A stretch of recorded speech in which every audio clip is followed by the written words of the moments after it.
이선희 씨는 카페 쉼터의 창가에 앉아 시계를 보았다. 시계는 3시를 가리키고 있었다. 정확히 1년 전 그녀의 삶은 산산조각이 났다. 9월 말의 목요일, 점심시간이 지나 텅 빈 공동묘지 입구의 작은 카페. 그녀는 1년째 이곳을 찾고 있었다. 이곳 커피가 맛있어서가 아니었다.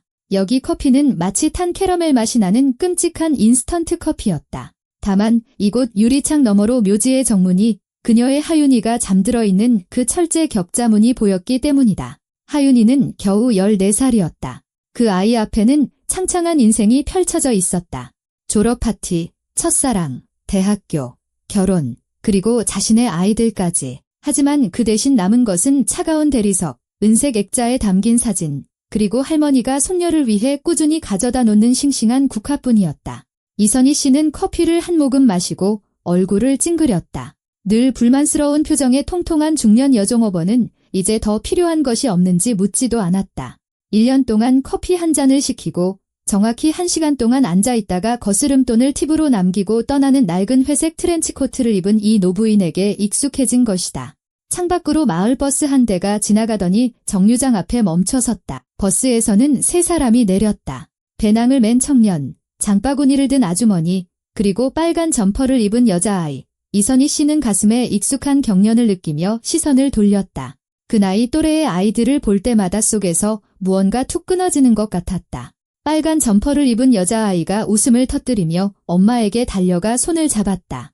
이선희 씨는 눈을 질끈 감았다. 하윤이도 빨간색을 좋아했다. 작년 가을, 음악 학원에 갈 때 입었던 빨간 코트가 있었다. 1년 전 그날, 하윤이는 저녁에 음악 학원에서 돌아오는 길이었다. 하지만 아직 늦은 시간은 아니었다. 겨우 오후 5시였다. 아이는 나라 백화점 근처 횡단보도 앞에 멈춰섰다. 초록불을 기다렸다가 얼룩말 무늬 위로 한 발을 내디뎠다. 그리고 그 순간 검은색 SUV 한 대가 엄청난 속도로 코너를 돌아 튀어나와 아이를 치고는 그대로 사라져버렸다. 브레이크를 밟지도 멈추지도 않고 그저 아스팔트 위에 작은 몸과 찢어진 파일에서 흩어진 악보만 남겨둔 채 달아났다. 목격자들은 아이가 몇 미터나 날아갔으며 운전자는 속도를 줄이려는 시도조차 하지 않았다고 했다. 하윤이는 구급차에 실려갔다. 의사들은 3시간 동안 사투를 벌였다. 다발성 골절, 간 파열, 내부 출혈, 두개골 손상. 자정이 되어서야 당직 외과의사가 이선희 씨와 그녀의 아들 성민, 며느리 수진에게 다가와 조용히 말했다. 저희가 할 수 있는 건 다 했습니다. 아이는 고통스러워하지 않았어요. 즉시 의식을 잃었습니다. 그 말은 위로가 되어야 했지만 오히려 더 날카롭게 가슴을 파고들었다. 운전자는 이틀 만에 신속히 검거되었다. 강지혁, 25살, 무직, 사채빚에 시달리며 벌금 미납으로 수배 중이었다. 좋은 아파트 한 채 값은 좋게 나가는 SUV를 모는 무직자라니 역설적이었다. 그는 신문에서 모든 것을 즉시 자백했고 발뺌하려 하지 않았다. 과속으로 달리다가 아이를 미쳐보지 못했고 겁에 질려 도망쳤다고 말했다. 법정에서는 울면서 용서를 구했고 어떤 처벌이든 받겠다고 반복했다. 징역 7년을 선고받았다. 판결은 4개월 전에 확정되었고 사건은 종결되었다. 담당 형사가 말했듯 이제 한 페이지는 넘어간 셈이었다. 하지만 이선희 씨는 믿지 않았다. 왜 그런지는 몰랐다. 그저 마음속에 진실이 아니라는 무거운 느낌이 자리 잡고 있었다. 재판 내내 그 청년은 그녀를 이상한 눈으로 쳐다보았다. 비난에 대한 증오도 범죄자의 무관심도 아니었다. 그것은 희망 없는 절망에 가까운 눈빛이었다. 마치 그 역시 희생자인 것처럼 무언가 말하고 싶지만 할 수 없는 사람처럼 보였다. 판사가 판결을 읽어 내려갈 때 강지혁은 고개를 숙인 채 서 있었고 그의 입술은 소리 없이 움직였다. 기도였을까? 아니면 누군가와의 작별이었을까? 이선희 씨는 아들과 이 문제에 대해 이야기하려 했다. 하지만 성민은 손을 내저을 뿐이었다. 어머니, 이제 그만하세요. 그는 죗값을 치르고 있어요. 스스로를 괴롭히지 마세요.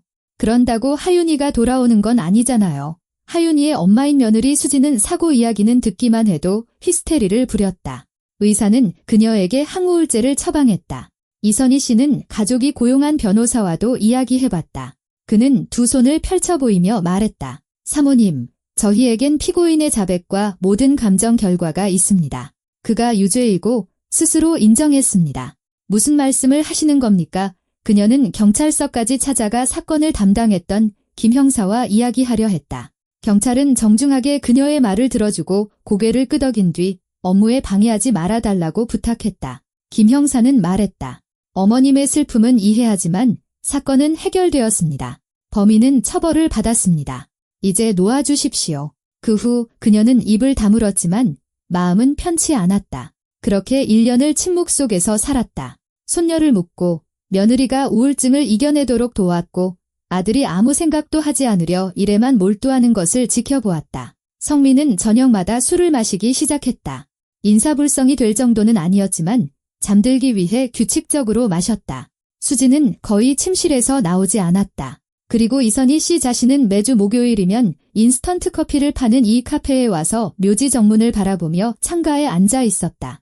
오늘은 장례식 후 정확히 1년하고 하루가 지난 날이었다. 카페에서는 조용한 라디오 소리가 흘러나왔다. 사랑과 이별에 대한 흔한 가요였다. 옆 테이블에는 작업복 차림의 남자가 김치만두를 씹으며 휴대폰을 보고 있었다. 카운터 앞에서는 노부인 두 분이 약값에 대해 이야기하고 있었다. 삶은 계속 흘러가고 있었다. 세상은 멈추지 않았다. 사람들은 계속 먹고, 마시고, 웃고, 사소한 일에 불평했다. 그리고 어딘가 묘지의 회색 비석 아래에는 15번째 생일을 맞이하지 못한 소녀가 누워 있었다. 실례합니다. 이 자리 비었나요? 남자의 목소리가 들렸다. 그녀는 움찔하며 고개를 들었다. 테이블 옆에 40대로 보이는 남자가 서 있었다. 다부진 체격의 짧은 머리, 어두운 색 점퍼와 청바지 차림이었다. 햇볕에 그을린 강인한 얼굴에는 눈가에 잔주름이 있었다. 시선은 세심하고 탐색적이었지만 공격적이지는 않았다. 손목에는 검은색 시계가, 손등에는 최근에 싸우거나 넘어진 듯한 상처가 보였다. 앉으세요. 이선희 씨가 고개를 끄덕였다. 카페 안은 텅 비어 있었고 빈 테이블도 많았지만 남자는 맞은편에 앉아 종업원에게 고갯짓했고 그녀가 다가왔다. 그는 아메리카노를 주문하고는 몇 초간 말없이 이선희 씨를 바라보았다. 그녀는 불안감을 느꼈다. 그의 시선에는 무언가 너무 의심스러운 구석이 있었다. 그는 우연히 들른 손님처럼 보이지 않았다. 목적을 가지고 온 사람 같았다. 이선희 씨, 맞으시죠? 그가 조용히 물었다. 심장이 쿵 내려앉았다. 그녀는 찻잔을 쥔 손가락에 힘을 주었다. 어떻게 누구시죠? 박서준이라고 합니다. 그는 성만 말하지 않고 이름을 밝혔다. 사설 탐정입니다. 이렇게 접근해서 죄송하지만 설명할 시간이 없습니다. 하윤이 일로 드릴 말씀이 있어서 왔습니다. 낯선 사람에게서 손녀의 이름을 듣자 이선희 씨는 속이 꽉 조여오는 것을 느꼈다. 무슨 무례한 그녀가 말을 시작했지만 그는 손가락을 입술에 가져다 대며 그녀를 제지하고 집중해달라고 요청했다. 작년 9월 18일 그가 나지막하지만 단호하게 말을 끊었다. 저녁. 아라 백화점 근처 중앙로와 평화대로 사거리. 검은색 제네시스 SUV. 손녀분은 초록불에 길을 건너고 있었습니다. 차는 제한속도 시속 60km 구간을 약 120km로 달렸습니다. 운전자는 충돌 전후로 브레이크를 밟지 않았고 외곽 도로 쪽으로 현장에서 도주했습니다. 이틀 뒤 강지혁이 체포되었죠. 그는 첫 신문에서 모든 것을 자백했습니다. 법정에서는 주로 국선 변호를 맡는 평범한 변호사 김철수 씨가 그를 변호했습니다. 판결은 징역 7년, 현재 청주교도소에서 복역 중입니다. 이선희 씨는 한마디도 하지 못한 채 그를 쳐다보았다. 그는 모든 것을 알고 있었다. 1년 동안 그녀의 영혼을 태웠던 모든 세부 사항, 심지어 공개되지 않았던 정보까지도, SUV의 속도, 범인이 도주한 방향까지도, 종업원이 아메리카노를 가져왔다. 박서준은 그녀에게 고갯짓하고 그녀가 멀어질 때까지 기다렸다가 테이블 너머로 이선희 씨에게 몸을 기울였다. 그의 목소리는 더욱 낮아져 거의 속삭임에 가까웠다. 어머님 생각이 맞았습니다. 그 사건은 무고한 사람이 감옥에 간 겁니다. 이선희 씨는 테이블 끝을 붙잡았다. 피가 관자놀이에서 세차게 뛰었다. 무슨 말씀을 하시는 거죠? 강지혁은 사고 당시 운전대를 잡고 있지 않았습니다. 박서준은 시선을 피하지 않고 그녀의 눈을 똑바로 쳐다보았다. 운전은 다른 사람이 했습니다. 아주 영향력 있는 사람이죠. 돈, 인맥, 누구든 무엇이든 살 수 있는 능력을 가진 사람입니다. 그는 강지혁에게 죄를 대신 뒤집어 쓰는 대가로 1억 원을 지불했습니다. 1억 그 액수는 사채 빚 3천만 원에 시달렸다는 청년에게는 터무니없고 천문학적인 금액처럼 들렸다. 하지만 어떻게 왜 그가 동의했죠? 이선희 씨가 속삭였다. 어머니 때문입니다. 박서준이 짧게 대답했다. 강지혁 씨 어머니는 췌장암 사기입니다. 치료비가 엄청났어요. 서울에서 받는 실험적인 치료였죠. 건강보험이 적용되지 않는 약물들이었습니다. 5천만 원 이상이 필요했는데 가족에겐 아무것도 없었습니다. 아버지는 5년 전에 돌아가셨고 집은 월세였죠. 강지혁은 막노동을 했습니다. 어머니가 아프시자 대출을 받기 시작했죠. 처음엔 은행에서, 그 다음엔 사채업자들에게서요. 이자는 눈덩이처럼 불어났고 빚은 쌓여만 갔습니다. 이미 경찰과 채권 추심원들에게 쫓기고 있었죠. 은행들은 그를 고소했습니다. 바로 그때 진짜 범인 대신 감옥에 가주면 1억 원을 주겠다는 제안을 받은 겁니다. 박서준은 말을 멈추고 커피를 한 모금 마신 뒤 컵을 내려놓았다. 그의 손이 약간 떨리고 있었다. 강지혁은 이런 말을 들었습니다. 내가 운전했다고 자백해라. 돈을 받고 내 어머니는 치료를 받는다. 우리가 실력 좋은 변호사를 붙여줘서 최소한의 형량을 받게 해주겠다. 뉘우치는 태도, 감형 사유, 전과 없음, 기껏해야 3, 4년일 거다오. 하지만 실제로는 달랐죠. 7년을 선고받았습니다. 변호사는 무능했고 어머니는 결국 돌아가시고 있습니다. 돈은 다 떨어졌고 치료는 효과가 없었죠. 이선희 씨는 두 손으로 얼굴을 감쌌다. 머리가 깨질 듯했다. 그렇다면 그녀의 직감이 틀리지 않았던 것이다. 그녀가 옳았다. 하지만 그렇다고 해서 마음이 편해지는 것은 아니었다. 오히려 더 끔찍해졌다. 이것이 사실이라면 시스템 전체가 썩었다는 뜻이었다. 경찰, 검찰, 법원까지 모두 매수되었다는 뜻이었다. 그녀의 손녀를 죽인 자가 자유롭게 거리를 활보하고 있다는 뜻이었다. 누가 운전대를 잡고 있었죠. 그녀가 손을 내리며 힘없이 물었다. 누가요? 박서준은 말해야 할지 저울질하듯 잠시 망설였다. 그리고는 입을 열었다. 최진태. 들어본 이름인가요? 그녀는 고개를 끄덕였다. 물론 들어봤다. 이 도시 사람이라면 누구나 최진태를 알았다. 지역의 거물, 건설업계의 재벌, 그 사고가 난 아라 백화점을 포함해 이 지역 쇼핑몰의 절반을 소유한 사람이었다. 돈과 인맥, 권력을 가진 남자. 그의 사진은 광고판에 걸려 있었고 그의 인터뷰는 신문에 실렸다.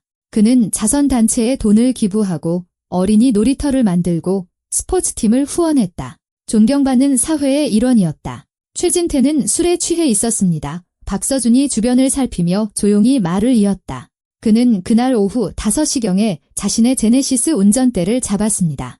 과속했고 상황을 통제하지 못했죠. 당신 손녀를 치었을 때 그는 겁에 질려 도망쳤습니다. 하루 만에 그의 사람들, 변호사, 비서들이 해결책을 찾아냈습니다. 그들에게는 대타가 필요했고 강지혁을 찾아냈죠. 완벽한 후보였습니다. 비대 허덕이는 청년. 이미 경찰과 추심원들에게 쫓기고 있었고 전과자는 아니지만 평판은 좋지 않았죠. 그들은 강지혁을 불러내 거래를 제안했고 그는 동의했습니다. 그 다음은 기술적인 문제였죠. 이선희 씨는 들으면서 이 모든 것이 망상처럼 음모론처럼 들린다고 생각했다. 하지만 동시에 너무나 논리적이고 너무나 앞뒤가 잘 맞았다. 수사팀을 매수했습니다. 그 박서준이 말을 이었다. 사건 담당이었던 김 형사는 돈을 받았습니다. 얼마인지는 모르지만 눈을 감기에 충분한 액수였겠죠. 조서는 다시 쓰였고 감정 결과는 원하는 대로 조작되었습니다. 최진태와 강지혁은 키와 체격이 비슷해서 목격자들도 누가 운전했는지 정확히 말할 수 없었죠. 깨끗하고 매끄러웠죠. 하지만 목격자들이 있었잖아요. 이선희 씨는 그 생각에 매달리며 속삭였다. 김유진 씨라는 여성이 있었습니다. 박서준이 고개를 끄덕였다. 23살, 법대생이었죠. 그녀는 사고 당시 맞은편 가게 쇼윈도 앞에 서 있었습니다. 모든 것을 자기 눈으로 똑똑히 봤죠. 게다가 휴대폰으로 사진까지 찍었습니다. 차량 번호판과 쇼윈도에 비친 운전자의 얼굴 일부를요. 그녀는 그날 저녁 바로 경찰서로 가서 상세한 진술을 하고 사진을 제출했습니다. 그리고 무슨 일이 일어났는지 아십니까?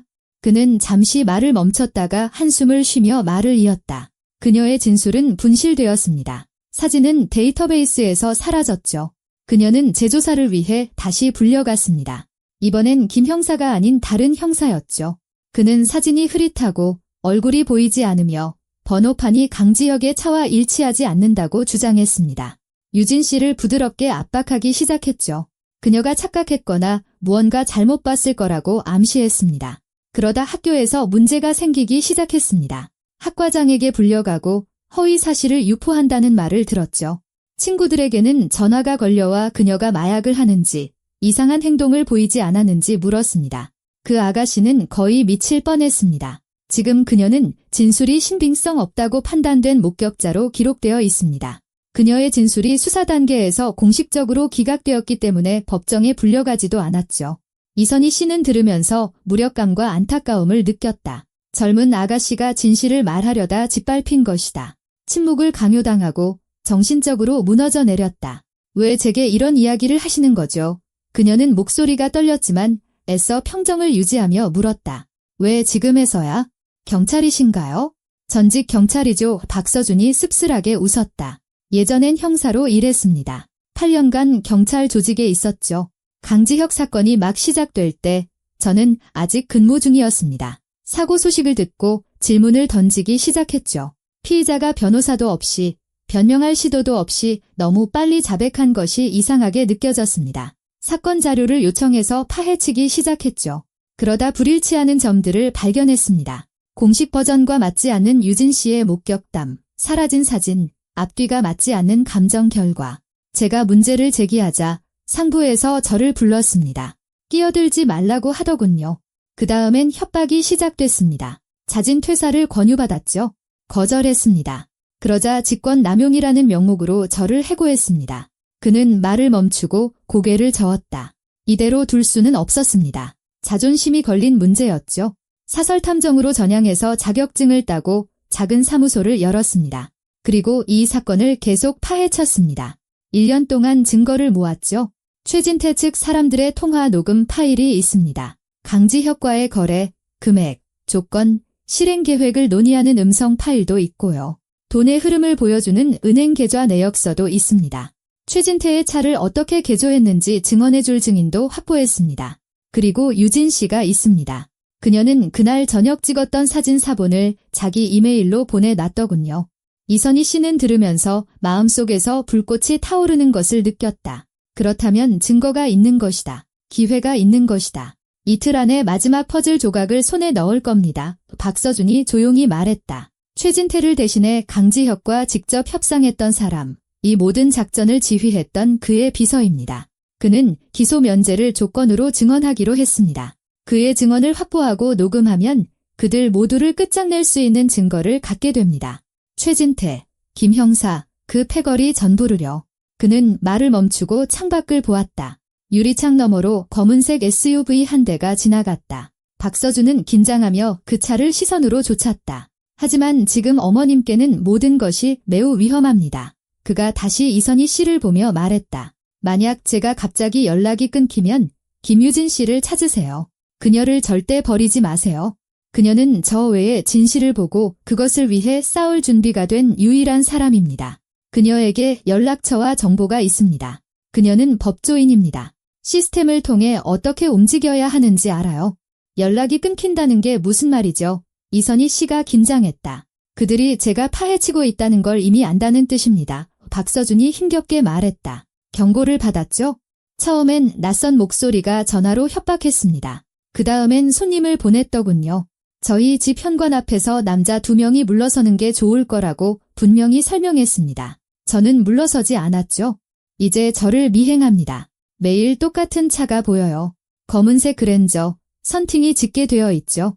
그들은 제가 누구를 만나는지, 뭘 하는지 알고 싶어 합니다. 만약 저에게 무슨 일이 생기면 어머님께서 계속해 주셔야 합니다. 유진 씨와 함께요. 이 사건이 묻히게 두지 마세요. 그는 자리에서 일어나 지갑을 꺼내 테이블 위에 5만 원짜리 지폐 한 장을 올려놓았다. 그리고는 펜을 꺼내 카페 영수증 뒷면에 전화번호 10일짜리를 단정한 필체로 적었다. 모레 저녁에 전화 주세요. 그가 말했다. 저녁 8시예요. 제가 전화를 받으면 우리에게 필요한 것을 손에 넣었다는 뜻이고 계속 나아갈 겁니다. 받지 않으면 그때 유진 씨를 찾으세요. 그녀는 벚꽃로 23번지 61호에 삽니다. 제가 보냈다고 말씀하세요. 암호는 정의입니다. 그녀가 알아들을 겁니다. 그는 영수증을 이선희 씨 앞에 놓았다. 그녀는 그의 손이 정말로 긁혀 있는 것을 보았다. 최근에 싸우거나 덤보를 해치고 나온 듯한 상처였다. 어머님은 강한 분이십니다. 그가 그녀의 눈을 보며 말했다. 제가 어머님에 대해 조사했습니다. 경찰에 제출했던 탄원서도 읽었고요. 포기하지도 무너지지도 않으셨죠. 모든 게 끝났다는 말을 믿지 않으셨습니다. 이 일을 끝까지 해낼 수 있는 유일한 분입니다. 손녀를 위해서 아무 죄 없이 감옥에서 썩고 있는 강지혁을 위해서 이들에게 짓밟힌 모든 사람을 위해서요. 그는 돌아서서 거스름돈도 기다리지 않고 재빨리 카페를 나갔다. 이선희 씨는 전화번호가 적힌 영수증을 손에 쥔 채 앉아 있었다. 그녀는 숫자를 바라보았다. 지난 1년 동안 겪어보지 못했던 새롭고 낯선 감정이 마음속에서 일었다. 그것은 고통도 슬픔도 절망도 아니었다. 그것은 분노였다.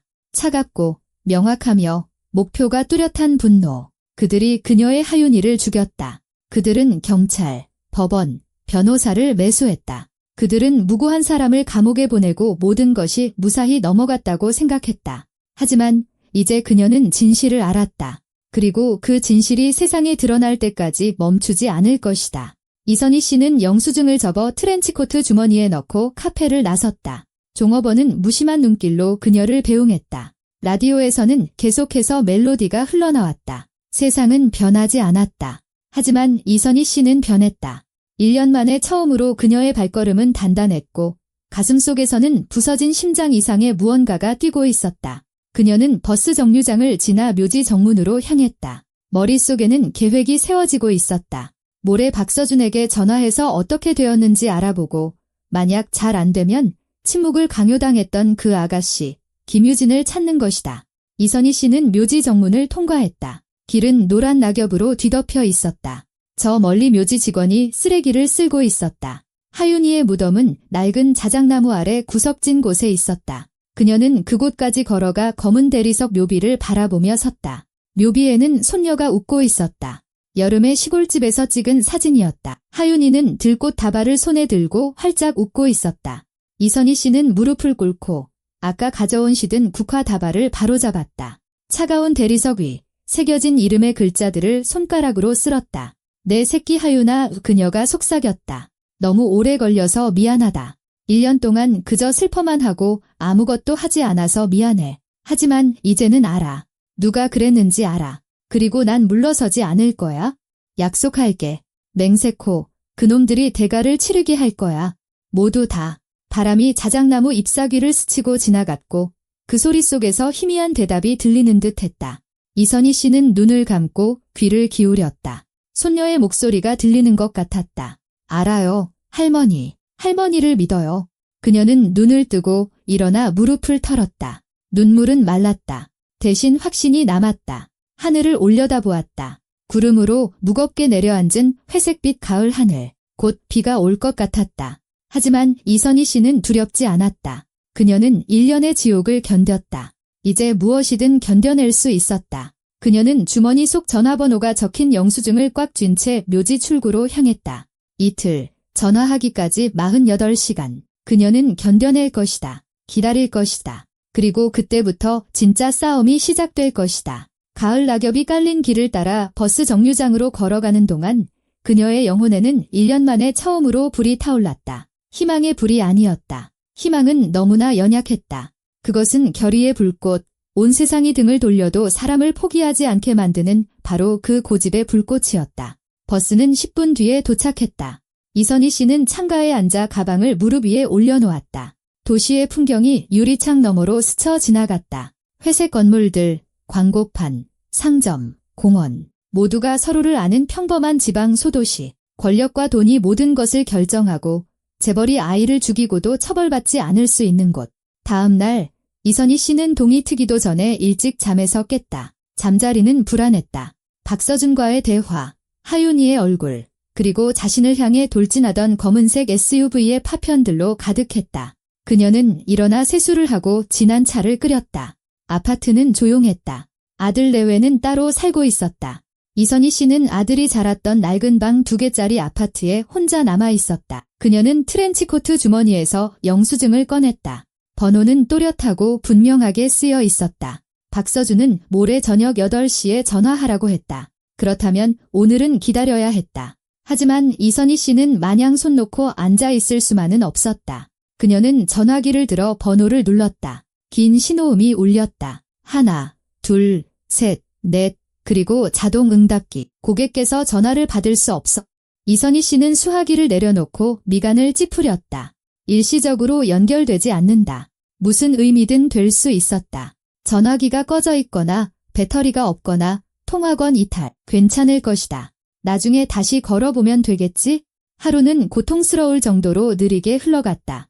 이선희 씨는 집안일을 하며 시간을 보내려 애썼다. 먼지를 닦고 낡은 사진들을 정리하고 아무도 먹지 않을 점심을 준비했다. 오후 3시 그녀는 다시 박서준의 번호로 전화를 걸었다. 똑같은 신호음, 똑같은 자동 응답기. 저녁 6시에도 마찬가지였다. 불안감이 마음속에 스며들기 시작했지만 이선희 씨는 애써 떨쳐냈다. 아직 당황하긴 이르다. 탐정은 모레 전화하라고 했다. 오늘은 바쁜 거겠지? 그가 말한 증인을 만나 증거를 수집하고 있을 것이다. 저녁에 아들 성민에게서 전화가 왔다. 어떠세요? 이선희 씨는 짧게 대답했다. 괜찮다. 이 카페에서의 만남에 대해서는 아무 말도 하지 않았다. 아들은 믿지 않을 것이다. 사기꾼에게 속고 있다고 생각할 게 뻔했다. 어머니, 정신 차리세요. 무슨 탐정이에요. 슬픔을 이용해서 돈 뜯어내려는 사기꾼들이라고요. 아니, 아직은 침묵해야 한다. 확실한 증거가 생길 때까지 기다려야 했다. 밤새 이선희 씨는 거의 잠을 이루지 못했다. 뒤척이며 천장을 바라보고 박서준의 말을 머릿속에서 되새겼다. 1억 원 최진태 회장, 매수된 수사, 침묵을 강요당한 목격자, 김유진. 모든 것이 끔찍한 그림으로 맞춰졌지만 그 그림은 논리적이었다. 꾸며낸 이야기라고 하기엔 너무나 논리적이었다. 다음 날, 바로 저녁에 전화해야 하는 그날이 왔다. 이선희 씨는 일어나 옷을 입고 아침을 먹었다. 오전 9시, 다시 박서준의 번호로 전화를 걸었다. 신호음, 자동 응답기. 고객께서 전화를 받을 수 없어 11시에도 마찬가지였다. 오후 1시, 이선희 씨는 더 이상 참지 못하고 트렌치코트를 입고 카페 쉼터로 향했다. 그곳은 거의 텅 비어 있었고 손님은 2명뿐이었다. 카운터에는 그 종업원이 서 있었다. 이선희 씨는 그녀에게 다가가 박서준의 인상착의를 설명하려 했다. 그저께 여기에 한 남자가 있었는데요. 40대 중반의 어두운 점퍼, 짧은 머리요. 저기 저 테이블에 앉았었어요. 이선희 씨는 창가 자리를 가리켰다. 기억나세요? 종업원은 의아하다는 듯 그녀를 쳐다보았다. 그저께요. 매일 수십 명의 손님이 오가는데요. 그런 남자는 기억 안 나는데요. 아메리카노를 시켰고 한 15분 앉아있다가 거스름돈도 안 받고 그냥 갔어요. 이선희 씨가 고집스럽게 말했다. 여자는 어깨를 으쓱했다. 아주머니, 제가 어떻게 알겠어요? 손님들 일일이 다 신경 안 써요. 왔을 수도 있고 아닐 수도 있고요. 제가 기억력이 별로 안 좋아서요. 이선희 씨는 대화가 소용없다는 것을 깨달았다. 그녀는 커피를 사서 박서준과 앉았던 바로 그 테이블에 앉았다. 창밖으로 묘지 정문을 바라보며 무슨 일이 일어나고 있는지 이해하려 애썼다. 왜 박서준은 연락이 닿지 않을까? 전화기가 고장났나? 아니면 미행당한다고 했으니 일부러 노출되지 않으려고 전화를 받지 않는 걸까? 저녁 8시, 정확히 약속한 시간에 이선희 씨는 다시 번호를 눌렀다. 이번에는 신호음 대신 짧은 연결음이 들린 후 기계적인 목소리가 흘러나왔다. 고객님께서 거신 번호는 없는 번호입니다. 이선희 씨는 온몸이 차갑게 식었다. 없는 번호. 번호가 해지되었다는 뜻이었다. 유심카드를 차단했거나 버렸거나 그녀는 3번 더 전화를 걸어봤다. 똑같은 대답. 번호는 존재하지 않았다. 박서준은 사라졌다. 다음 날 아침, 이선희 씨는 관할 경찰서로 향했다. 25살쯤 되어 보이는 젊은 순경이 그녀의 말을 정중하게, 하지만 별 관심 없이 들어주었다. 그러니까 모르는 남자가 다가와서 탐정이라고 소개하고는 손녀분 사건에 대한 어떤 이야기를 했다는 거죠. 네, 그리고 전화번호를 줬는데 이제 그 번호가 안 돼요. 이선희 씨는 영수증을 내밀었다. 보세요. 여기 적어졌어요. 순경은 영수증을 받아들고 쳐다보았다. 성은 말하지 않았다고요? 박서준이라는 이름만요. 신분증 같은 건 보여줬나요? 사설탐정 자격증이라든지. 이선희 씨는 망설였다. 아니요. 안 보여졌어요. 순경은 한숨을 쉬며 영수증을 돌려주었다. 이선희 어머님, 이게 전형적인 사기 수법인 거 아시죠? 사람들의 슬픔을 이용하는 겁니다. 피해자 유족에게 접근해서 진실을 밝혀주겠다고 약속한 뒤에 정보 제공을 빌미로 돈을 요구하죠. 아무것도 지불하지 않으셨다니 다행입니다. 돈을 요구하지 않았어요. 이선희 씨가 반박했다. 그는 사건 관계자들만 아는 세부 사항들을 말해줬어요. 공개된 정보에서 얻은 세부 사항들이겠죠. 순경이 어깨를 으쓱했다. 재판 기록은 일부 공개됩니다. 신문에서도 사고에 대해 썼고요. 누구든 정보를 찾아서 그런 이야기를 지어내 어머님께 접근할 수 있습니다. 하지만 그는 차량 번호, 속도, 방향을 알고 있었어요. 그 모든 건 법정에서 낭독된 조서에 있던 내용입니다. 들어보세요. 어머님이 힘드신 건 알겠지만 사건은 종결되었습니다. 범인은 유죄 판결을 받았고요. 아무나 믿으시면 안 됩니다. 이선희 씨는 그들이 자신의 말을 듣지 않는다는 것을 깨달았다. 그녀는 일어나 영수증을 챙겨 경찰서를 나섰다. 마음이 무거웠다. 박서준은 사라졌다. 경찰은 믿지 않는다. 번호는 먹통이다. 이제 어떻게 해야 할까? 그녀는 생각에 잠겨 거리를 걷다가 시장에 들르기로 했다. 채소를 좀 사야 했다. 시장은 시끄럽고 붐볐다. 상인들은 손님을 불렀고 여자들은 흥정을 했고 낡은 스피커에서는 음악이 흘러나왔다. 이선희 씨는 가게들 사이를 헤매며 토마토를 고르고 있었다. 그때 갑자기 트렌치코트 자락에 가벼운 접촉을 느꼈다. 뒤를 돌아봤지만 등 뒤에는 인파뿐이었다. 특정 인물은 없었다. 이선희 씨는 계속 걸으며 감자와 당근을 샀다. 계산을 하려고 주머니에 손을 넣어 지갑을 찾다가 낯선 것을 만졌다. 4번 접힌 종이 조각. 심장이 덜컥했다. 그녀는 쪽지를 꺼내 펼쳤다. 수첩에서 찢어낸 듯한 종이에 급하게 쓴 글씨가 있었다. 그들은 무슨 짓이든 할 겁니다. 당장 이곳을 떠나야 합니다. 제복 입은 사람은 아무도 믿지 마세요. 유진 씨를 찾으세요. 이선희 씨는 다른 주머니에서 영수증을 꺼내 비교했다. 글씨체는 똑같았다. 각지고 오른쪽으로 기울어진 필체. 박서준이 쓴 것이었다. 그는 살아있지만 숨어있는 것이다. 그리고 그녀에게 경고하고 있었다. 이선희 씨는 주위를 둘러보았다. 시장은 활기가 넘쳤다. 누가 쪽지를 넣었을까? 3분 전 과일 가게 근처에서 느꼈던 그 가벼운 접촉을 떠올리려 애썼다. 그곳에는 남자, 여자, 노인, 젊은이 등 20명 남짓한 사람들이 있었다. 누구든 눈에 띄지 않게 주머니에 종이를 넣을 수 있었을 것이다. 그들은 무슨 짓이든 할 겁니다. 그들은 누구인가? 최진태의 사람들. 당장 이곳을 떠나야 합니다. 도망치라고? 아니다. 이선희 씨는 도망칠 생각이 없었다. 그녀는 싸울 생각이었다. 유진 씨를 찾으세요. 김유진. 목격자. 박서준이 말했었다. 벚꽃로 23번지 61호. 암호는 정의. 이선희 씨는 쪽지를 주먹에 꽉 쥐고 다시 주머니에 넣었다. 그렇군. 박서준은 연락할 수 없지만 그녀를 지켜보고 있다. 경고하려 애쓰고 있다. 탐정은 도망 중이거나 은신 중이고 자신은 유진을 찾아야 한다. 당장. 그녀는 시장을 나와 택시를 잡고 주소를 말했다. 벚꽃로 23번지역. 운전사는 고개를 끄덕이고 출발했다. 이선희 씨는 창밖을 보며 이 아가씨에게 무슨 말을 해야 할지 생각했다. 낯선 사람에게 찾아가 이런 황당한 이야기를 어떻게 설명해야 할까? 하지만 선택의 여지가 없었다. 박서준은 사라졌다. 쪽지는 경고였다. 시간은 흐르고 있었다. 23번지 건물은 도시 외곽에 있는 낡은 9층짜리 아파트였다. 이선희 씨는 6층으로 올라가 61호를 찾았다. 문 앞에서 잠시 서서 마음을 가다듬고 초인종을 눌렀다. 문 뒤에서 발소리가 들렸다. 그리고 여자의 목소리. 누구세요? 이선희라고 합니다. 김유진 씨와 이야기하고 싶은데요. 잠시 침묵이 흘렀다. 그리고는 경계하는 목소리가 들렸다. 무슨 일로요? 박서준 씨가 당신에 대해 말해줬어요. 사설 탐정이요. 그가 정의라는 말을 전해달라고 했습니다.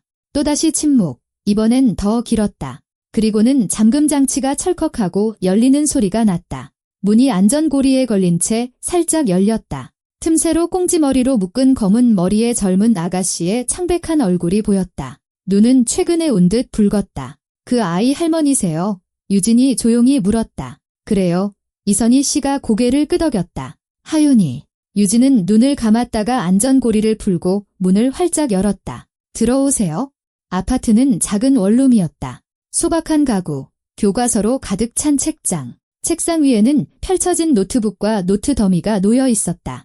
유진은 방으로 들어가 소파에 앉았다. 이선희 씨는 맞은편 의자에 앉았다. 박서준 씨가 사라졌어요. 이선희 씨가 서두 없이 말했다. 그저께 저를 만나 사건에 대해, 당신에 대해, 최진태에 대해 이야기해줬어요. 전화번호를 주면서 이틀 뒤에 전화하라고 했죠. 전화를 걸었지만 처음엔 받지 않더니 나중엔 번호가 아예 해지됐어요. 그리고 오늘 시장에서 누군가 그가 쓴 쪽지를 제게 전해줬어요. 그녀는 유진에게 종이 조각을 내밀었다. 아가씨는 쪽지를 받아 읽고 미간을 찌푸렸다. 그럼 그들이 그를 잡았군요. 그녀가 속삭였다. 그럴 줄 알았어요. 제가 그에게 위험하다고, 그들은 멈추지 않을 거라고 말했었는데. 그들이 누군데요? 이선희 씨가 물었다. 최진태의 사람들, 그의 변호사들, 경호원들, 경찰 중 누군가겠죠. 정확히는 모르지만 1년 전 제가 증언하려고 했을 때 저를 협박하기 시작했어요. 처음엔 부드럽게 경찰서로 불러서 제가 착각한 것 같다고 말했죠. 그 다음엔 학교에 찾아와 학과장님과 이야기했어요. 제가 본 것을 읽는 게 좋겠다고 암시하더군요. 제가 물러서지 않자 다른 방법이 시작됐어요. 밤에 협박 전화가 오고 미행을 당했죠. 한 번은 제 차 타이어 4개가 전부 펑크나 있기도 했어요. 전 무너졌고 무서워서 제 진술을 더 이상 주장하지 않았어요. 유진은 입술을 깨물고 눈물을 닦았다. 전 법조인이에요. 진실을 위해 싸워야 했어요. 하지만 전 겁쟁이였고 저 때문에 무고한 사람이 감옥에 갔어요. 저 때문에 살인자가 자유롭게 거리를 활보하고 있고요. 당신 탓이 아니에요. 이선희 씨가 단호하게 말했다. 당신은 노력했어요. 그들이 당신을 무너뜨린 거죠. 하지만 이제 우리에겐 모든 것을 바로잡을 기회가 있어요. 무슨 기회요? 유진이 씁쓸하게 웃었다. 박서준 씨는 사라졌어요. 그에게는 녹음 파일이며 모든 증거가 있었는데 이제는 없잖아요. 그 없이는 우린 아무것도 할 수 없어요. 사진은 남아있나요? 이선희 씨가 물었다. 사고 당일에 찍었던 거요? 유진이 고개를 끄덕였다. 네, 박서준 씨 이메일로 보냈었지만 사본은 제게 남겨뒀어요. 클라우드 저장소에요. 아직 거기에 있어요. 보여줘요. 유진은 노트북을 가져와 폴더를 열었다. 이선희 씨는 가까이 다가갔다. 화면에는 2장의 사진이 있었다. 첫 번째는 옆에서 찍은 검은색 SUV. 번호판이 선명하게 보였다. 두 번째 사진. 가게 쇼윈도에 비친 운전자의 모습. 이미지는 약간 흐릿했지만 얼굴은 식별 가능했다. 사각 얼굴에 짧은 머리를 한 50대 남자. 이 사람이 최진태인가요? 이선희 씨가 물었다. 네, 이유진이 고개를 끄덕였다. 나중에 인터넷에서 그의 사진을 찾아 비교해봤어요. 그 사람이에요. 전 확실해요. 이선희 씨는 화면을 보며 속이 꽉 조이는 것을 느꼈다. 여기 손녀를 죽인 살인자가 있다. 사진은 분명하고 알아볼 수 있었다. 왜 이 사진들이 증거가 되지 못했을까? 왜 수사팀은 이걸 무시했을까? 박서준 씨가 다른 증거들도 가지고 있다고 했어요. 이선희 씨가 말했다. 통화 녹음, 은행 내역서 같은 것들이요. 그건 어디에 있을까요? 모르겠어요. 유진이 고개를 저었다. 그는 모든 걸 직접 보관했어요. USB에 담아뒀다고 했는데 지금 어디에 있는지는 전혀 모르겠어요. 두 사람은 침묵 속에 앉아 있었다. 벽시계가 째깍거렸다.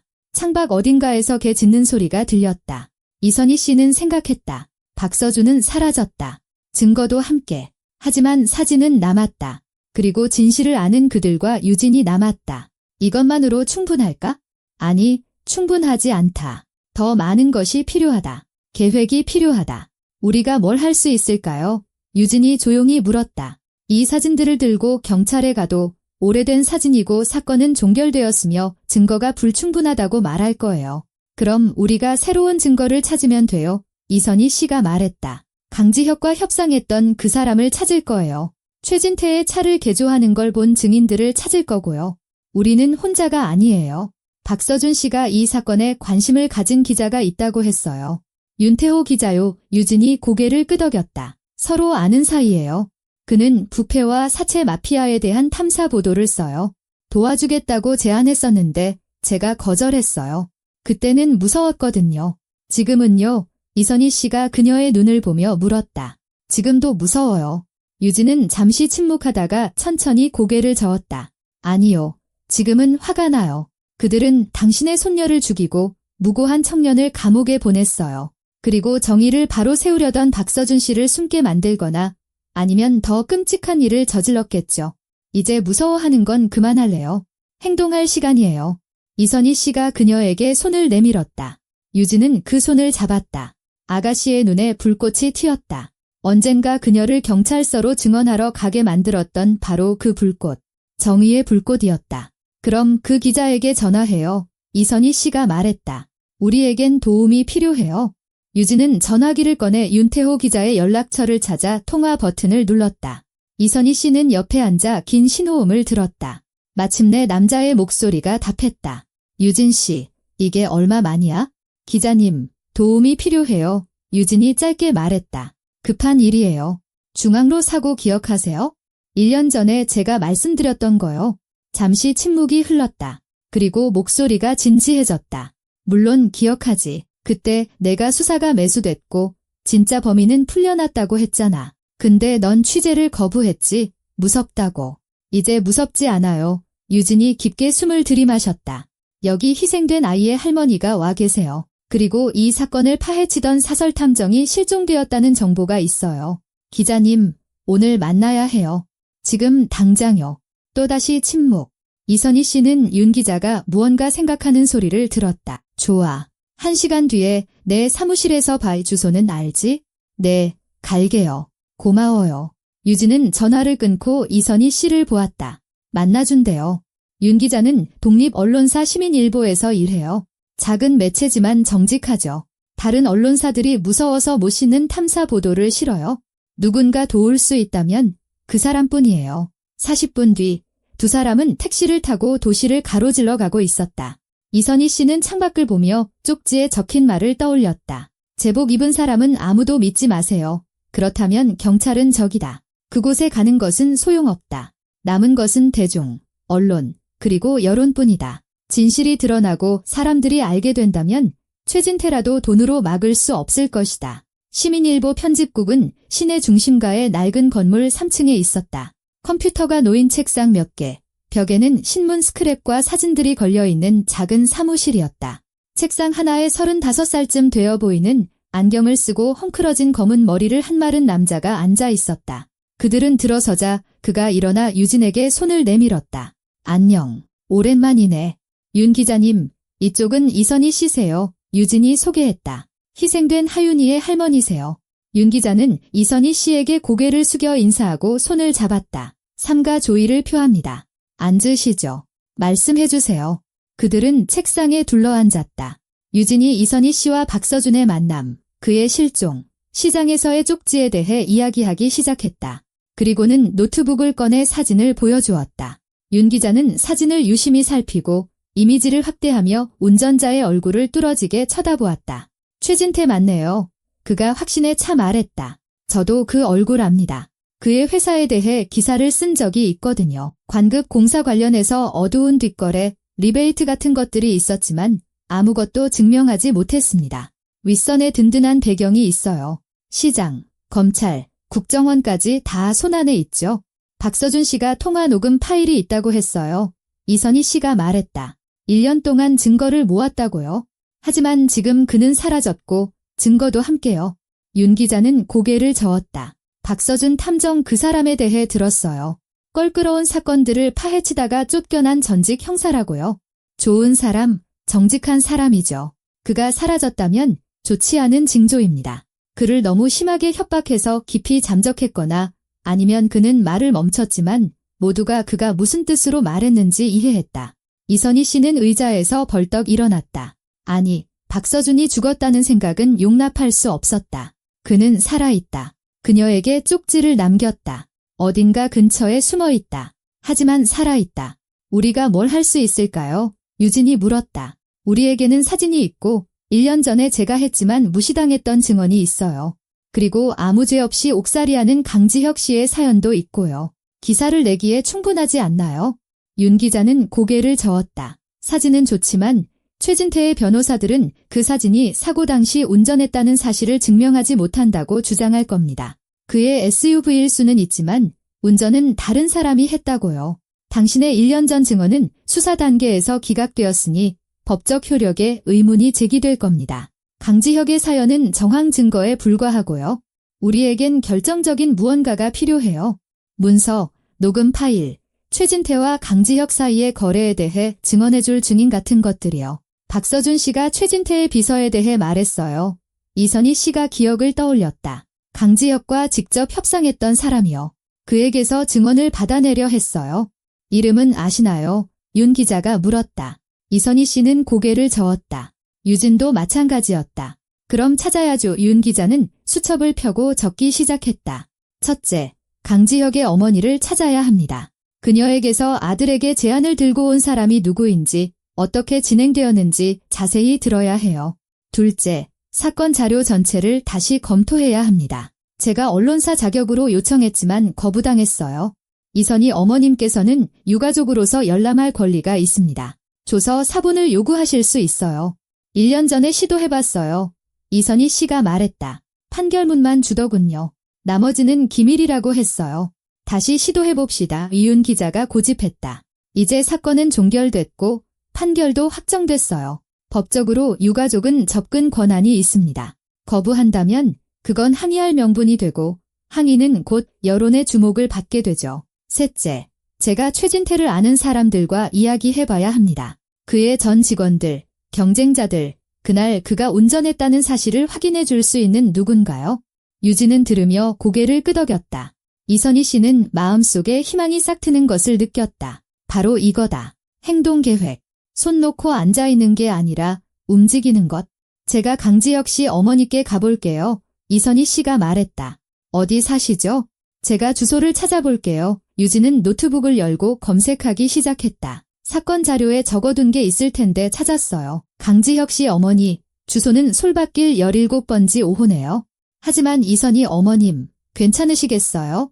그분은 위독하세요. 어머님과의 만남이 그분에겐 충격일 수 있어요. 그분을 해치고 싶지 않아요. 이선희 씨가 말했다. 하지만 전 진실을 알아야 해요. 그분의 아들은 죄 없이 감옥에 있어요.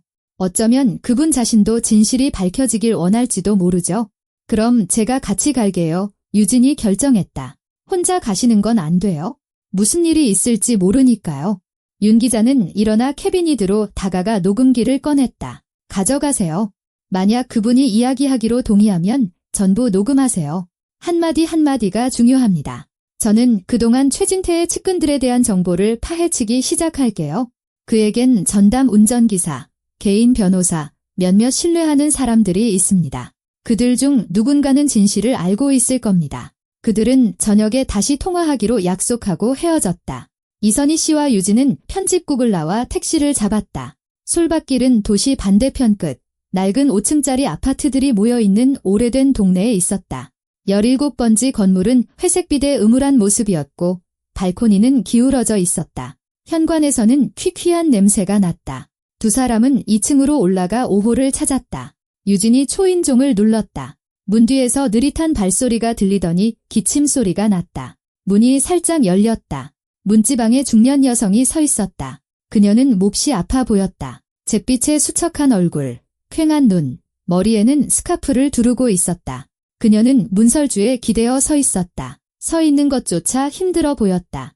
저한테 오셨나요? 그녀가 힘없는 목소리로 물었다. 강지혁 씨 어머님 이선희 씨가 한 걸음 앞으로 나섰다. 저는 이선희라고 합니다. 이쪽은 김유진 씨고요. 아드님 일로 드릴 말씀이 있어서 왔습니다. 여인은 움찔하며 가슴을 부여잡았다. 지혁이한테 무슨 일 있나요? 무슨 일 생겼어요? 아니요. 지혁 씨는 괜찮아요. 유진이 재빨리 말했다. 저희는 그냥 이야기를 좀 하고 싶어서요. 들어가도 될까요? 강지혁의 어머니는 망설이다가 고개를 끄덕이고 뒤로 물러섰다. 그들은 좁은 현관으로 들어섰다. 아파트는 작고 가구가 거의 없는 투룸이었다. 약 냄새가 났다. 테이블 위에는 약병들이 놓여 있었고 옆에는 진단서들이 쌓여 있었다. 그들은 방으로 들어가 앉았다. 어머니는 안락 의자에 몸을 누이고 낡은 담요를 어깨에 걸친 채 경계하는 눈으로 그들을 바라보았다. 누구시죠? 경찰인가요? 아니요. 이선희 씨가 앞으로 몸을 기울였다. 저는 1년 전 차에 치인 아이의 할머니입니다. 하윤이요. 어머니의 얼굴이 고통으로 일그러졌다. 죄송합니다. 그녀가 속삭였다. 정말로 죄송합니다. 우리 지혁이가 잘못한 거 알아요. 자기가 직접 인정했잖아요. 평생 그 일로 괴로워할 거예요. 교도소에서 편지를 보내오는데 울면서 용서를 구해요. 저도 매일 울지만 아무것도 바꿀 수가 없네요. 이선희 씨는 이 고통받는 여인을 보며 연민을 느꼈다. 하지만 진실이 더 중요했다. 어머님, 아드님은 그날 운전하지 않았습니다. 그녀가 조용하지만 단호하게 말했다. 여인은 움찔하며 그녀를 쳐다보았다. 무슨 말씀을 하시는 거예요? 운전은 다른 사람이 했습니다. 영향력 있고 부유한 사람이요. 그는 아드님에게 죄를 대신 뒤집어 쓰는 대가로 돈을 지불했습니다. 1억 원이요. 어머님 치료비로요? 지혁 씨는 어머님을 살릴 수 있다고 생각해서 동의한 겁니다. 강지혁의 어머니는 두 손으로 얼굴을 가리고 몸을 떨기 시작했다. 이선희 씨는 기다렸다. 유진이 여인의 어깨에 손을 얹었다. 사실이에요. 마침내 어머니가 손가락 사이로 속삭였다. 네, 이선희 씨가 고개를 끄덕였다. 그리고 저희는 그걸 증명하고 싶습니다. 그러기 위해서는 어머님의 도움이 필요해요. 어떻게 된 일인지 말씀해 주세요. 누가 지혁 씨에게 찾아왔나요? 돈은 어떻게 받았나요? 어머니는 천천히 손을 내렸다. 얼굴은 눈물로 젖어 있었다. 1년 조금 더 전이었어요. 전 이미 아팠죠. 의사들은 췌장암 사기라고 했어요. 병원 치료는 효과가 없었고요. 비싼 약이랑 서울로 가는 비용이 필요했어요. 수술비만 최소 5천만 원이었죠. 저희에겐 그런 돈이 없었어요. 지혁이는 막노동으로 한 달에 300만 원을 벌었죠. 대출을 받기 시작했어요. 처음엔 은행에서, 그 다음엔 사채업자들에게서요. 이자는 엄청났죠. 빚은 늘어만 갔어요. 사채업자들, 추심원들, 경찰에게 쫓기고 있었죠. 절망적인 상황이었어요. 그녀가 기침을 했다. 유진이 물을 따라주었다. 어머니는 물을 마시고 말을 이었다. 그러던 어느 날, 1년 전이었어요. 남자 2명이 여기 아파트로 직접 찾아왔어요. 영향력 있는 사람을 대신해서 왔다고 하더군요. 지혁이는 그들이 무슨 이야기를 했는지 말해주지 않았지만 저는 어떤 일자리를 제안하는 줄 알았어요. 그 남자 2명, 보셨나요? 유진이 물었다. 묘사해 주실 수 있으세요? 어머니는 고개를 끄덕였다. 한 명은 키가 크고 40대쯤 되어 보였어요. 다부진 체격의 금발, 짧은 머리였죠. 말은 거의 하지 않았어요. 다른 한 명은 나이가 좀 더 많았는데 50대쯤에 통통하고 안경을 쓰고 정장을 입고 있었죠. 그 사람이 대화를 주도했어요.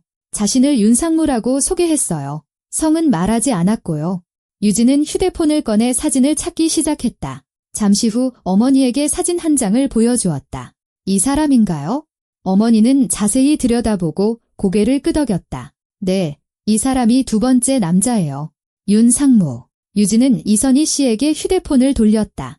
화면에는 최진태 건설회사의 기업 웹사이트 사진이 있었다. 설명에는 재무이사 윤철민이라고 적혀 있었다. 찾았어요. 유진이 속삭였다. 이선희 씨는 아드레날린이 솟구치는 것을 느꼈다. 바로 이거다. 이름, 얼굴, 거래를 주도한 사람. 계속 말씀해 주세요. 그녀가 부탁했다. 그 다음엔 어떻게 됐나요? 지혁이는 어떤 일자리를 수락했어요. 어머니가 눈물을 닦으며 말을 이었다. 전화가 와서는 준비하라고 하더군요. 그리고 밤에 검은색 SUV 한 대를 가져왔어요. 아들은 자기가 일할 때 쓸 차라고 했죠. 그러고 나서 사고 소식을 들었어요. 경찰이 와서 아들을 체포해갔고요. 그는 바로 자백했어요. 그리고 돈은 체포된 지 이틀 뒤에 제 통장으로 정확히 1억 원이 입금됐어요. 무슨 일에 대한 대가였는지 저는 몰라요. 그녀의 목소리가 떨렸다. 저는 그 돈을 치료비로 썼어요. 서울에서의 수술, 약값, 재활 치료비로요. 하지만 병이 더 강했어요. 한 달 전에 의사들이 말하더군요. 끝이라고. 돈은 다 떨어졌고 치료는 효과가 없었다고요. 그런데 제 아들은 감옥에 있어요. 7년이나요. 저를 위해 자기 인생을 희생했는데 저는 어차피 죽어가고 있어요. 그녀는 오열했다. 이선희 씨는 일어나 다가가 그녀를 안아주었다. 이 여인 역시 아들처럼, 하윤이처럼 희생자였다. 모두가 돈과 권력이면 무엇이든 할 수 있다고 믿는 한 사람의 희생자였다. 어머님, 이선희 씨가 조용히 말했다. 저희는 아드님을 돕고 싶어요. 그가 무죄라는 것을 증명하고 자유를 되찾아주고 싶어요. 하지만 그러려면 저희에게 증언해 주셔야 합니다. 아시는 모든 것을 공식적으로 말씀해 주셔야 해요. 어머니는 붉어진 눈으로 그녀를 올려다보았다. 정말 그게 가능하다고 믿으세요? 그런 사람들을 이길 수 있다고? 저는 믿습니다. 이선희 씨가 단호하게 말했다. 그리고 정의를 얻을 때까지 멈추지 않을 겁니다. 제 손녀를 위해서, 어머님 아들을 위해서, 우리 모두를 위해서요. 어머니는 잠시 침묵하다가 천천히 고개를 끄덕였다. 좋아요. 증언할게요. 제가 아는 모든 것을 말하겠습니다. 지혁이가 자유로워지게 해주세요. 제가 죽고 나서라도 그 아이만이라도 행복하게요. 유진은 녹음기를 꺼내 녹음을 시작했다. 다음 1시간 동안 어머니는 날짜, 이름, 대화 내용 등 모든 것을 상세하게 이야기했다. 최진태의 사람들이 어떻게 찾아왔는지, 지혁에게 어떤 지시를 내렸는지, 어느 계좌에서 어떻게 돈을 이체했는지까지. 녹음이 끝나고 이선희 씨와 유진은 아파트를 나섰다. 마음은 무거웠지만 손에는 무기가 들려 있었다. 대타 운전자의 어머니가 한 증언. 이것은 모든 것을 바꾸었다. 이제 이름이 나왔어요. 두 사람이 계단을 내려가며 유진이 말했다. 윤철민, 최진태 회사의 재무이사, 모든 것을 조직한 사람이요. 이 사실을 윤 기자님께 전달해야 해요. 계속 파헤치도록요. 이선희 씨는 고개를 끄덕였다. 그들은 거리로 나왔다. 해가 저물고 있었다. 가로등이 하나둘 켜졌다. 저 멀리서 사이렌 소리가 들렸다. 그녀는 뒤돌아 죽어가는 여인이 남겨진 집을 보았다. 최진태는 얼마나 많은 인생을 망가뜨렸을까? 그를 막지 못한다면 앞으로 또 얼마나 많은 인생을 망가뜨릴까? 하지만 이제 그들은 진실을 알았다. 이제 그들에게는 증거가 있었고 그들은 물러서지 않을 것이다. 그날 저녁 그들은 다시 편집국에서 윤 기자를 만났다. 기자는 강지혁 어머니의 증언 녹취를 들었다. 녹음기가 멈추자 그는 숨을 내쉬었다. 이건 강력하네요. 그가 말했다. 아주 강력해요. 강지혁의 어머니가 최진태의 사람들이 일자리를 제안하며 찾아왔다고 직접 증언한 거니까요. 그리고 윤철민이라는 이름이 핵심 고리입니다. 윤철민은 12년째 최진태 건설에서 재무이사로 일하고 있어요. 회장의 오른팔이죠. 모든 더러운 일을 처리합니다. 누군가를 매수하거나 협박하거나 제거해야 할 때 그를 통해서 하죠. 그럼 그가 모든 걸 알고 있겠네요. 유진이 앞으로 몸을 기울였다. 최진태가 운전했다는 사실, 강지혁과의 거래가 자기 주인의 명령에 따라 자신이 조직했다는 걸 확인할 수 있겠어요. 확인할 수는 있겠지만 그러지 않을 겁니다. 이윤 기자가 고개를 저었다. 그런 사람들은 자기 편을 배신하지 않아요. 침묵의 대가로 기소 면제를 약속받았거나 아니면 그냥 두려워서겠죠. 최진태는 배신을 용서하지 않아요. 3년 전 사건이 생각나네요. 한 하청업체 대표가 관급 공사비리 사건에서 회사에 불리한 증언을 하기로 했어요. 일주일 뒤에 그 사람은 반년 동안 병원 신세를 질 정도로 폭행당했습니다. 사건은 흐지부지 됐고 증인은 증언을 철회했죠. 이선희 씨는 들으면서 평범한 사람들이 힘있는 자들 앞에서 얼마나 무력한지 절감했다. 시스템은 썩었다.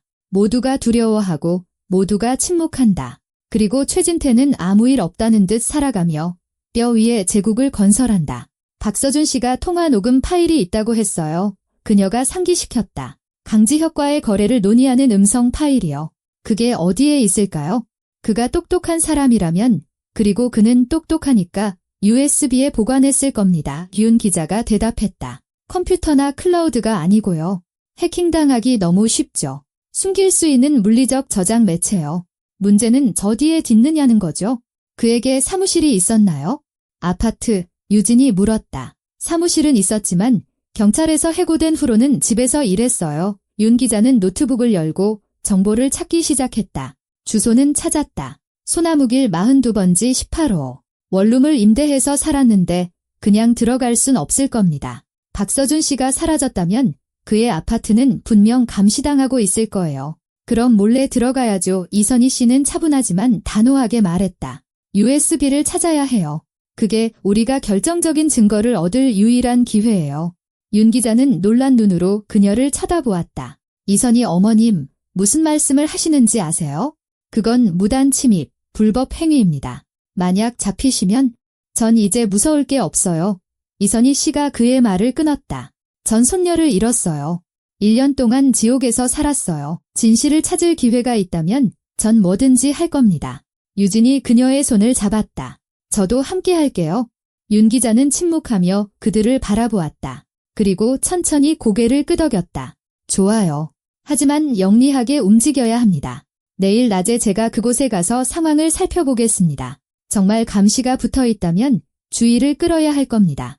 그리고 두 분께서 안으로 들어가 보세요. 자물쇠 따는 경험은 없으실 테니 제가 사람을 찾아보죠. 윤 기자는 전화기를 꺼냈다. 아는 열쇠공이 있습니다. 적당한 가격에 도와줄 거예요. 그들은 다음 날 오후 2시에 소나무길에 있는 집 앞에서 만나기로 약속했다.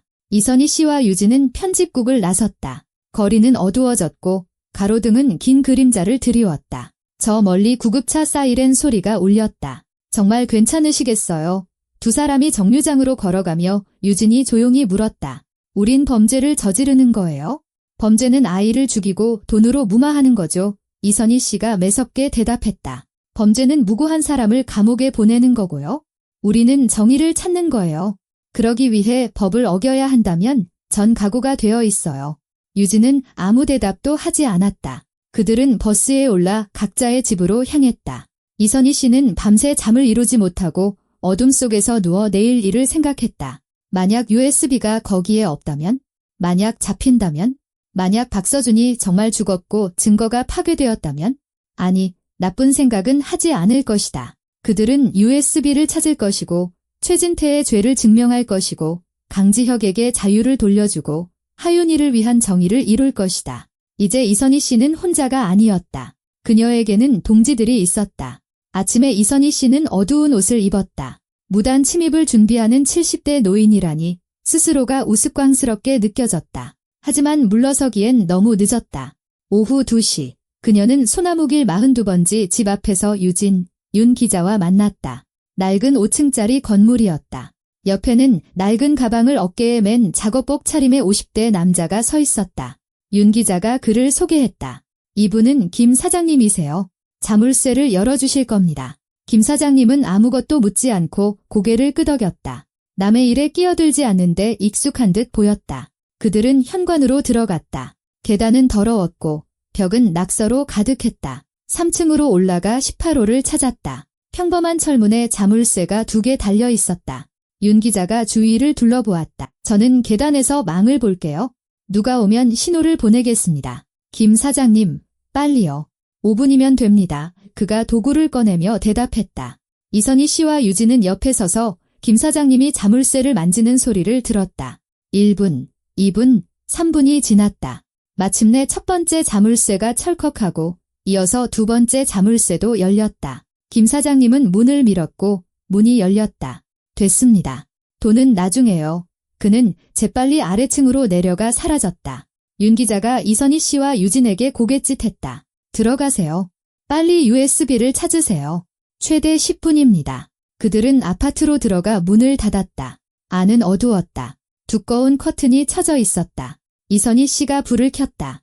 소박한 가구의 원룸이었다. 소파, 책상, 옷장, 책장. 책상 위에는 컴퓨터와 서류 더미가 있었다. 저는 책상이랑 컴퓨터, 유진 씨는 옷장이랑 책장을 맡아요. 유진이 지시했다. 그들은 찾기 시작했다.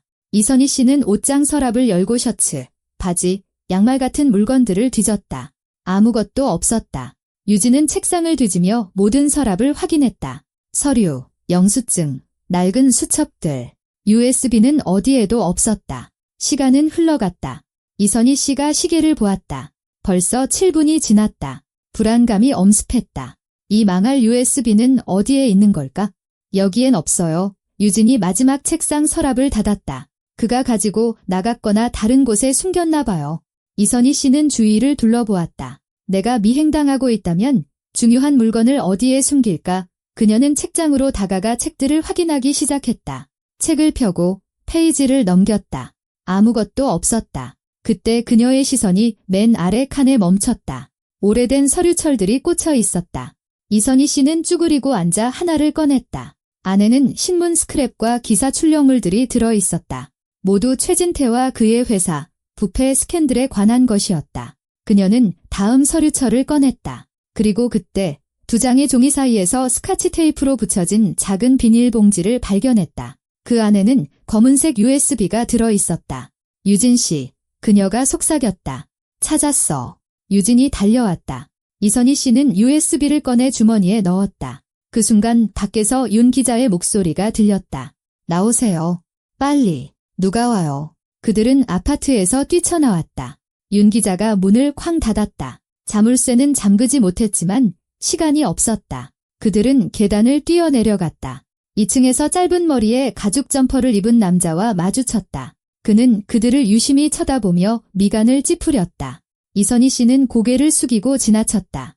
유진과 윤 기자가 뒤를 따랐다. 그들은 현관에서 뛰쳐나와 서두르지 않는 척하며 거리를 걸었다. 등 뒤에서 현관문이 쾅 닫혔다. 이선희 씨가 뒤돌아보았다. 그 남자가 나와서 그들을 쳐다보며 전화로 무언가 말하고 있었다.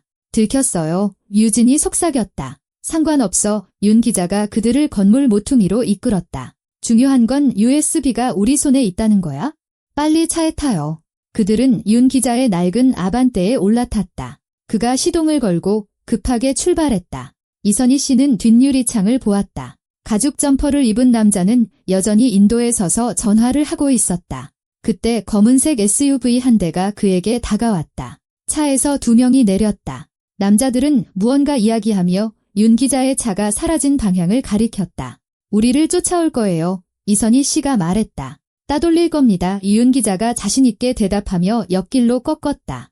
이 동네는 제 손바닥 아닙니다. 그는 골목길을 헤집고 좁은 길로 빠져나가며 여러 번 방향을 바꿨다. 20분 뒤 그들은 도시 반대편 끝 편집국 근처에 도착했다. 윤 기자는 차를 세우고 거리를 살폈다. 의심스러운 사람은 없네요. 따돌린 것 같아요. 빨리 안으로 들어가죠. 그들은 사무실로 올라갔다. 윤 기자가 USB를 컴퓨터에 꽂았다. 화면에 여러 폴더가 나타났다. 그가 첫 번째 폴더를 열었다. 오디오 녹음 파일들.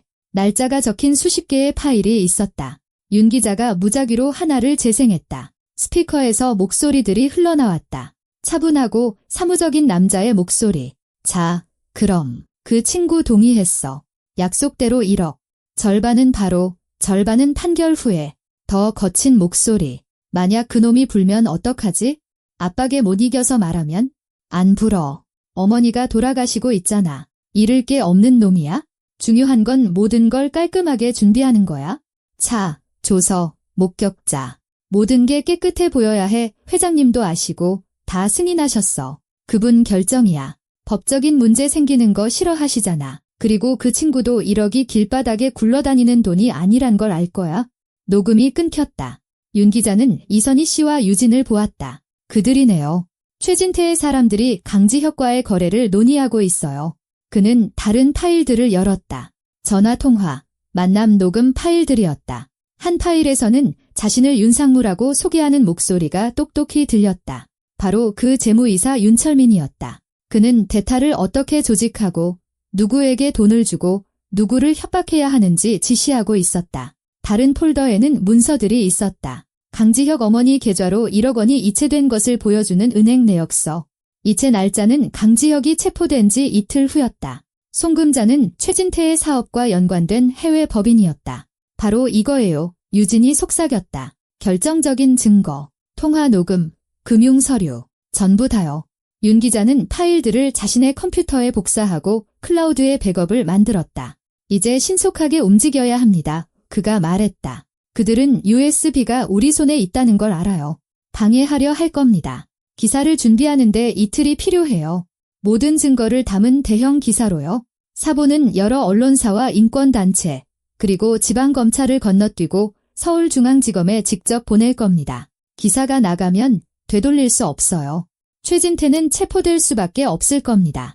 우리는요? 이선희 씨가 물었다. 그들이 우리를 찾을 텐데요. 떠나셔야 합니다. 이윤 기자가 진지하게 말했다. 며칠 동안요. 도시 외곽에 아는 분 계신가요? 시골집 같은 곳이요. 이선희 씨가 고개를 끄덕였다. 남편과 함께 쓰던 시골집이 양평에 있어요. 오래가지 않았지만 작은 집이라도 살기엔 다 갖춰져 있죠. 거기로 가세요. 오늘 당장 필요한 것만 챙기시고요. 제가 모셔다 드리겠습니다. 기사가 나갈 때까지 이틀만 거기 계세요. 그러고 나면 모든 게 바뀔 겁니다. 유진이 이선희 씨를 보았다. 동의하세요? 이선희 씨는 생각했다. 박서준은 쪽지에 당장 이곳을 떠나야 합니다라고 썼었다. 그때는 듣지 않았다. 하지만 지금은 상황이 다르다. 그들에게는 USB가 있다. 최진태의 사람들은 그들이 그것을 가져간 것을 안다. 위험은 실제했다. 좋아요. 그녀가 고개를 끄덕였다. 시골집으로 가죠. 1시간 뒤 그들은 짐을 챙겨 윤 기자의 차를 타고 도시를 빠져나갔다. 길은 숲과 들판을 지나 이어졌다. 이선희 씨는 창밖을 보며 박서준을 생각했다. 그는 지금 어디에 있을까? 그들이 그의 USB를 찾았다는 것을 알까? 힘내요. 박서준 씨의 그녀는 마음속으로 그에게 말했다. 우리가 이 일을 끝까지 해낼게요. 약속해요.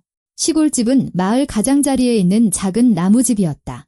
윤 기자는 짐을 옮기는 것을 돕고 모든 것이 괜찮은지 확인했다. 장작은 있고 난로는 작동하고 우물에는 물이 있었고 화장실은 밖에 있었다. 조용히 계세요.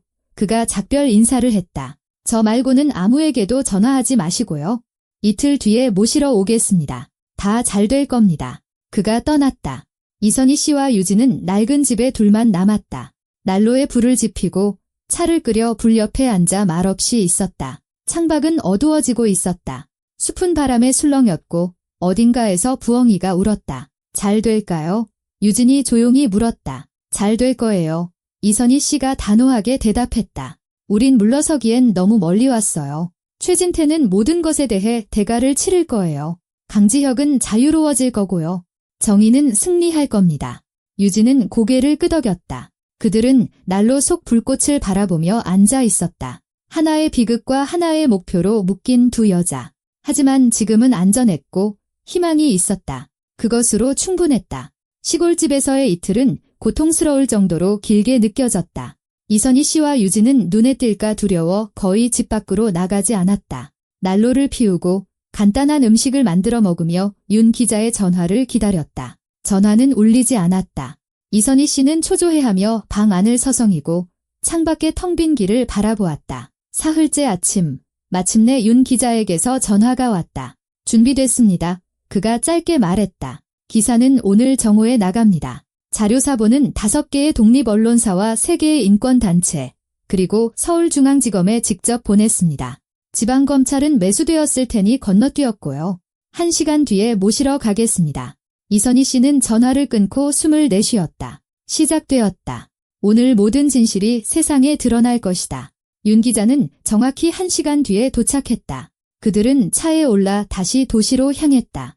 차 안에서 기자는 설명했다. 기사는 방대했다. 20페이지 분량의 텍스트와 함께 음성 녹음, 사진, 문서가 포함되었다. 모든 것이 조목조목 정리되어 있었다. 최진태가 어떻게 소녀를 치었는지, 어떻게 강지혁을 대타로 세웠는지, 어떻게 수사팀을 매수했는지, 강지혁 어머니의 증언, 유진 씨 당신의 목격담, 박서준 씨의 USB에 있던 녹음 파일까지 빼도 박도 못할 사건이었다. 박서준 씨는요? 이선희 씨가 물었다. 무슨 소식 알아내셨나요? 윤 기자는 잠시 침묵하다가 무겁게 한숨을 쉬었다. 알아냈습니다. 좋지 않은 소식이에요. 그저께 저녁 도시에서 50km 떨어진 숲에서 시신으로 발견됐습니다. 공식적인 사인은 사고사, 넘어져서 머리를 바위에 부딪혔다고요. 하지만 아는 법의학자에게 연락해봤는데 비공식적으로는 폭행의 흔적이 있다고 했습니다. 둔기로 여러 차례 맞은 자국이요. 사고로 위장한 살인입니다. 이선희 씨는 눈을 감았다. 그렇다면 박서준은 죽었다. 진실을 위해 목숨을 바친 것이다. 정의를 바로 세우려던 사람이 그가 폭로하려던 자들에게 살해당했다. 그 내용도 기사에 들어가나요? 유진이 힘없이 물었다. 네, 사설탐정 박서준이 사건을 조사하던 중 의심스러운 상황에서 시신으로 발견되었으며 그의 죽음은 별도의 조사가 필요하다고 썼습니다. 이게 기사에 무게를 더해주고 최진태의 사람들이 진실을 숨기기 위해 어디까지 갈 수 있는지 보여주죠. 그들은 도시에 들어섰다. 거리는 평소와 같았고 사람들은 바쁘게 자기 일터로 향했다. 1시간 뒤에 모든 것이 바뀔 것이라는 사실, 오늘이 진실이 드러나는 날이 될 것이라는 사실을 아무도 몰랐다. 편집국에서 윤 기자는 노트북을 열어 완성된 기사를 보여주었다. 제목은 굵은 글씨로 쓰여 있었다. 침묵의 대가 1억 원 한 재벌이 정의를 매수한 방법. 그 아래에는 최진태의 사진과 나란히 하윤희의 사진, 그리고 철창 속 강지혁의 사진이 있었다. 정오 12시에 5개 매체에서 동시에 공개됩니다. 윤 기자가 말했다. 그리고 소셜미디어에도 올리고 모든 기자 단체 채팅방에 보낼 겁니다. 1시간이면 온 도시가 알게 될 거고 3시간이면 온 나라가 알게 될 겁니다. 시계는 12시 5분 전을 가리키고 있었다. 이선희 씨는 초조하게 앉아 있었다. 심장이 세차게 뛰었다. 옆에 있던 유진은 창백하고 긴장한 채 말이 없었다. 윤 기자는 화면을 응시했다. 12시 정각. 윤 기자가 버튼을 눌렀다. 기사는 세상에 공개되었다. 됐습니다. 그가 숨을 내쉬었다. 이제 되돌릴 길은 없습니다. 10분이 지났다. 윤 기자의 전화가 울렸다. 그가 전화를 받았다. 네, 제 기사 맞습니다. 모든 증거가 있고 확인해보세요. 아니요. 명예훼손이 아니라 사실입니다. 좋습니다. 기다리겠습니다. 그는 전화를 끊고 그들을 보았다. 대형 중앙 언론사 편집장이었습니다. 기사를 전제하고 확인을 위해 모든 원본 자료를 보내달라고 하네요. 좋은 징조입니다. 불이 붙었다는 뜻이죠. 전화가 다시 울렸다. 그리고 또다시. 전화는 끊이지 않았다. 기자들, 블로셔들, 인권운동가들 모두가 자세한 내용을 원했고 논평을 요청했고 자료 접근을 요구했다. 1시간 뒤 뉴스는 도시의 모든 커뮤니티, 지역 뉴스 그룹, 중앙 텔레그램 채널 등 어디에나 퍼져 있었다. 사람들은 기사를 공유하고 댓글을 달고 분노했다.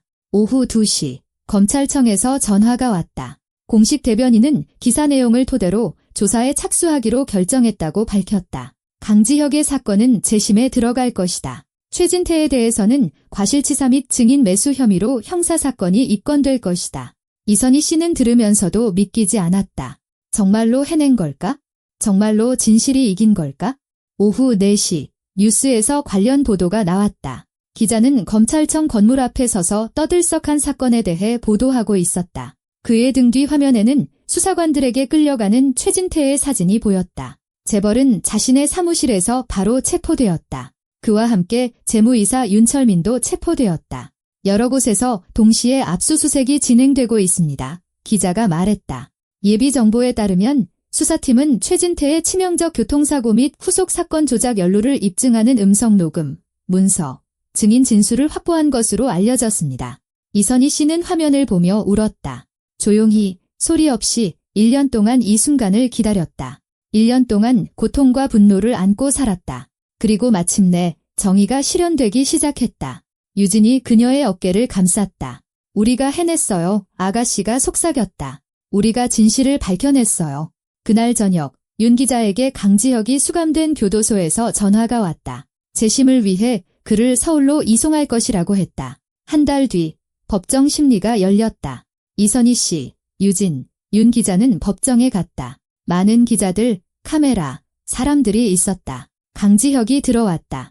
젊고 마르고 창백한 청년이 수의를 입고 있었다. 그는 그들을 보고 멈춰섰다.